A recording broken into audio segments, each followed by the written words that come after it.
Good morning, everybody. This is Jesse here at Jesse Lee Strength and Fitness.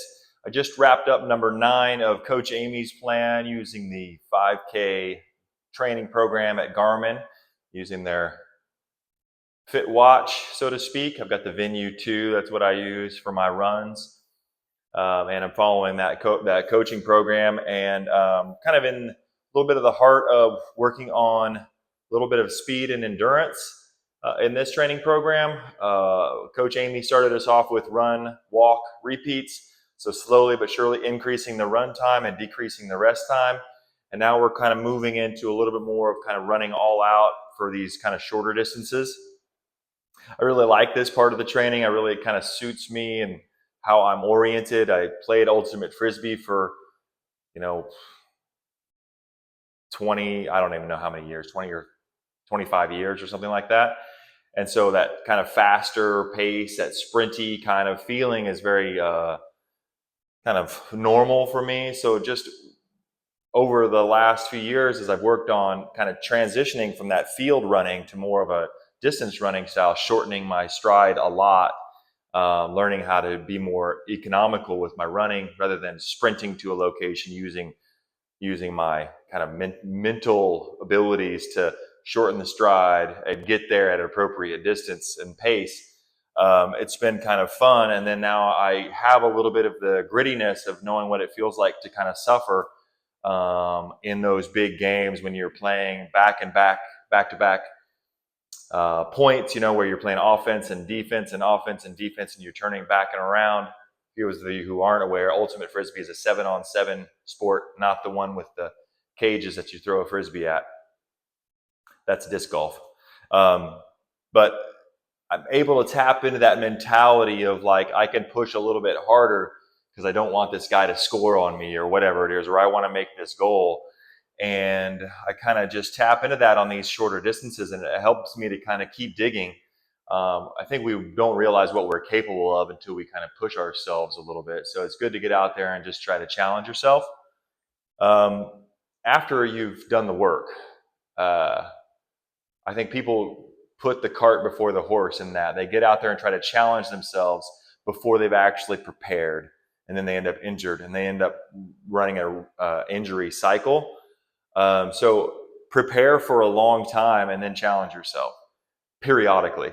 I think it's not every week isn't a challenge. Every week is training. Every now and again is challenge.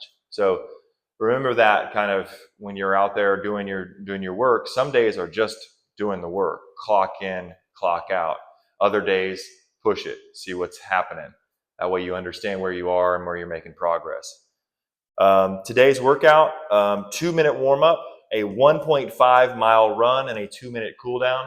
So my previous workout was that 1 mile run, which I ran a personal best, which was 6:36.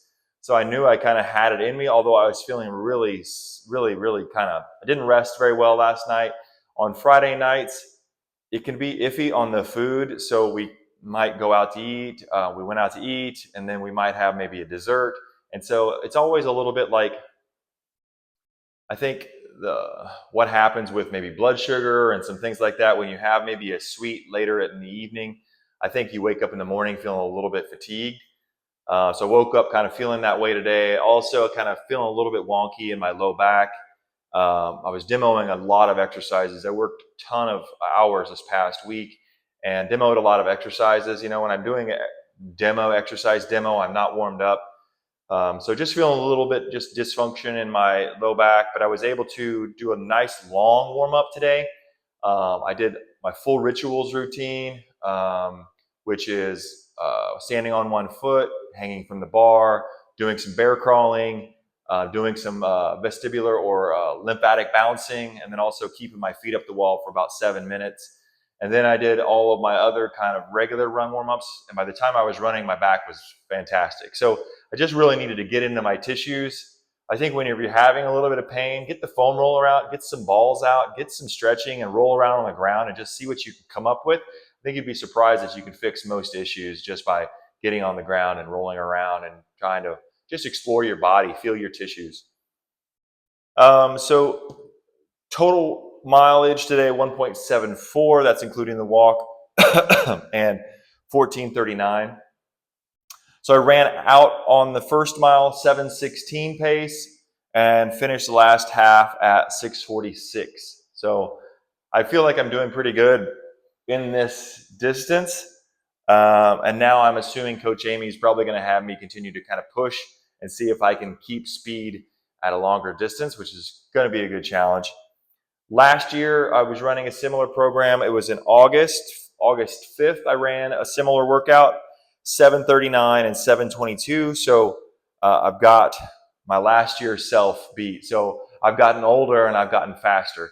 So that's pretty cool. That's kind of what my goals are, is to continue just to get a little bit better even as I age. So I hope those are your goals as well. The main thing with goals like that is take care of your tissues. Don't skimp on the warm up. Make sure you're doing the work. When you feel iffy in your body, take the extra time, roll on the ground, foam roll, do the stretching, do the mobility, do the activation, do the boring stuff, because you can't do the exciting stuff when you're laid up.